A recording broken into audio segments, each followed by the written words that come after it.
嘅嘢咧，都係我哋嘅服務嘅主體咯。咁因為呢個都好緊要嘅，就係因為其實陳生頭先都講過啦，其實儀式本身嘅重要性咧，就並唔係我呢眼珠即係譬如舉破掉，我真係要跳過火盆，我真係要揾個女性跳又得，男性跳，即係並唔係呢啲嘢啦，而係真係我做完呢啲儀式，加上喺參與之後，佢能夠得到一個即係佢嗰個喪親嘅舒緩啊，同埋呢個療愈咯。先係最緊要咯，咁所以其實呢三方面咧，其實就係主要我哋殯儀館現代嘅一啲嘅服務範疇咯。聽完之後先發現原來即係 Brian 代表嘅殯儀館或者係即係九龍殯儀館自己有好即係算係我哋想象嘅部分係太狹隘喺後面，其實前面仲有好多先前嘅部分係可以做呢個規劃。呢個亦都係正呼應住點解今次呢個 checklist 就係呼應要帶咗4位嘅 speaker 喺一齊講。呢條題目就係因為其實你嘅 planning 係因為喺你生前要開始嘅 plan， 你要想象其實會牽涉唔同嘅機構啦、唔同嘅人啦、服務供應者啦，以及係你要有啲乜嘢嘅特定嘅指示啦，你生活中最在意嘅部分係啲乜嘢，其實都係可以150咁樣去寫出嚟啦。咁我聽到佢呢度我都覺得其實最終極嘅部分就係、如果我哋可以尊重翻嗰位先人啊，嗰位亡者去用佢想要嘅嗰個打扮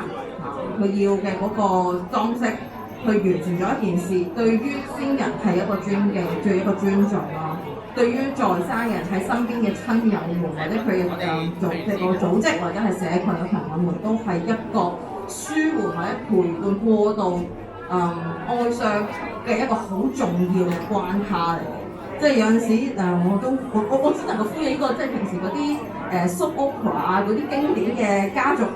鬧交嘅情節，通常就係話咧，你要做啲乜嘢咧？就爭嗰一步，你肯定爭嗰一步，想搞到佢死得唔安寧咁樣。點樣可以解決呢個減少呢個死得唔安寧嘅部分？其實就係正正就係你喺生前可以做咯。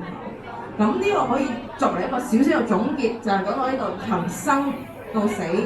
由死呢件事去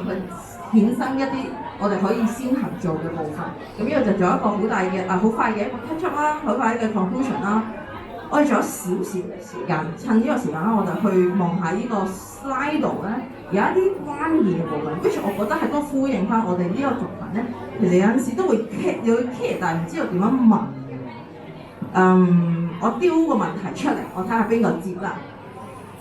如果伴侶係 HIV+，咁好驚殯儀館或者係處理喪葬嘅人啦知道咗病之後咧就佢想像下，佢形容會戴好多層手套用恐懼嘅眼神對待我嘅伴侶，即係躺喺度嗰位伴侶。有冇啲殯儀館係真係 LGBTQ+ 友善咧？或者係點樣去處理啲可能會有即係醫學上有帶病毒嘅情況咧？首先咧，我諗喺在座嘉賓，除咗一個殯儀從業員之外咧，佢得一個遺體嘅化妝師，亦都係一個入殮師，所以我見過嘅遺體係好多個嘅。過萬個，未幾千個啫，暫時都未過萬。humble 啲。咁樣咁其實咧我哋首先要睇一睇啦，即係 HIV 呢個感染者嘅層面咧，其實喺衛生署同埋喺呢個醫管局都有指示嘅，因為香港咧所有嘅遺體喺殮房出嚟嘅時候咧，佢有3個 label 嘅，紅黃藍咁樣嘅。紅色咧就係一啲炭疽啊、瘋狗啊嗰啲好勁，即係好嚴重傳染病嗰類，即係有危險性㗎啦。基本上我都未做過嘅，可能嗰啲好多時候政府自己攞咗去搞咗，佢就唔會留得出嚟俾我哋做。咁好多時候咧，最多就係類似好似咁 HIV 咧就好似我哋當年 Covid 咁樣樣，佢嘅 Covid 係黃牌嘅，即係話佢係帶有傳染性疾病嘅遺體咁樣樣。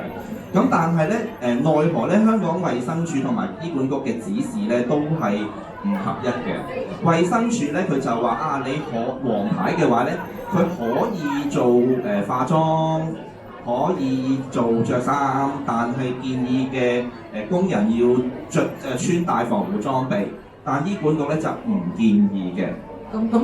咁所以咧呢件事就係因為佢哋本身香港係冇一個即係標準去對待呢件事啦，咁所以去到就變咗我哋行內去做一個選擇啦咁樣樣。咁我哋行內咧亦都因為佢接觸嗰個先人遺體嘅人咧，係我哋叫做土公呢一個呢個群體嘅谷積種人。咁對於友唔友善咧，其實唔係用殯儀館去區分，係普通去區分咯咁樣樣。咁我自己咧我就 O K 嘅，因為我都做過添嘅，直情係咁就其實做好防護嘅裝備啦，然後就幫佢去正常地穿衣化妝啦，就都係好似正常咁做咯。所以其實係要揾一個相熟嘅殯儀啦，或者事前可以揾